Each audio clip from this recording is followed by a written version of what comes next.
So now you know how to use your fitness tracking in order to burn fat and improve your diet. Know the calories in and the calories out and sway them in your favor. Sorted. Likewise, you know how to use fitness tracking just to feel better. You keep a log of all your activities, your diet and your habit, and then make regular notes of how you feel. Look for correlations and you're golden. But what about training and working out? How do you use fitness trackers to improve your effectiveness in that domain? One very useful tool for training that presents itself once you start tracking your fitness and your training is the optimum fat burning zone. The fat burning zone is a somewhat controversial topic, as some people will claim that it doesn't exist. Is this true? Well, yes and no. The argument really surrounds the perfect pace at which you should be training in order to burn the maximum amount of fat. And while some people say you need to train more intensively, other people say you should train less intensively. The level that most people tell you to train at is 75% of your MHR. MHR is maximum heart rate, and to get this figure, you just need to take your tracker, heart rate monitor or CV machine of choice, and then train as intensively as you can while remaining safe. You'll find that your data shows the point at which you peaked, and if you take that number, that is your MHR. 75%, according to many, is your optimum fat burning zone, and the zone at which you should try to stay within when training in order to shed pounds. Interestingly though, it seems that a higher level of intensity is going to be more useful for burning the maximum number of calories. Note here the distinction between calories and fat. You see, it all comes down to the way in which your body burns the calories. When you work out at above 75% of your MHR, you enter an anaerobic type of training, which means that you need energy more quickly than your body can burn it for fuel. That means that the only source of energy is the glucose in the blood, and at this point you've then stopped burning fat and started burning carbs. But that doesn't mean that high-intensity training is useless, because once you exit that high-intensity training, your body will then start to get more of its energy from your fat stores because it has nowhere else to look. This means you actually burn more calories overall and a lot more fat in the long term because you change the metabolism of your body. What counts as high-intensity training? That's about 90 to 95% of your MHR.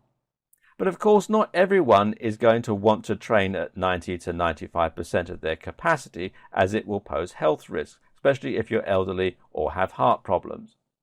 For most people, training in the 70 to 80% range is still useful and will still burn a lot of calories. Either way, taking a look at your wrist will let you know how hard your body is working and whether you need to increase the intensity or lower it. Even if you are super athletic, you won't be able to maintain anaerobic exercise for long before you collapse.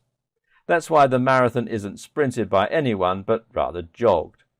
What you can do, though, is to use interval training. This means that you'll be alternating between periods of high intensity and lower intensity. So you might train at 90% of your MHR for about 2 minutes, and then drop down to 70% for 5 minutes while you recover. What's excellent about this strategy is that it allows you to burn more calories in less time without killing yourself. At the same time, it also means that you can use both strategies for burning fat. This is great because it means that you can use the anaerobic type of training in order to remove your blood glucose and then immediately follow this up with the lower intensity training to burn off the optimum amount of fat. It's a hugely efficient and scientific approach to your training, and fitness tracking really makes this much easier.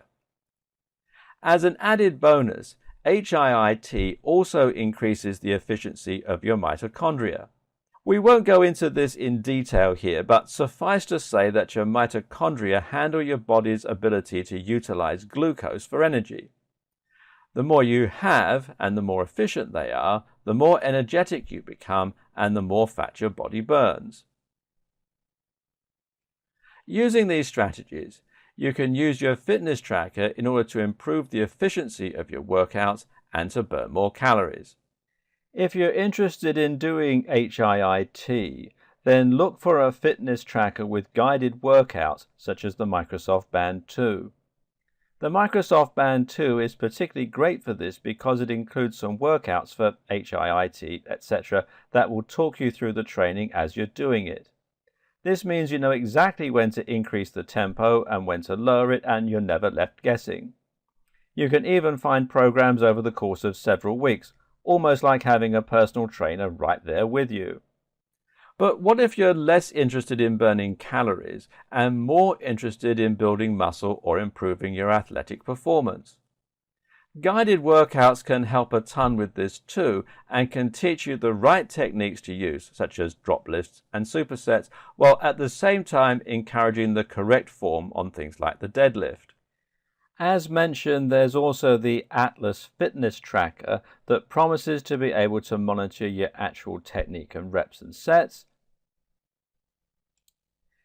and the Gym Watch to measure strength. Or you can look at the Move Now, which also promises to be able to provide useful advice regarding technique via a voice in your ear and fitness tracking that monitors multiple limbs.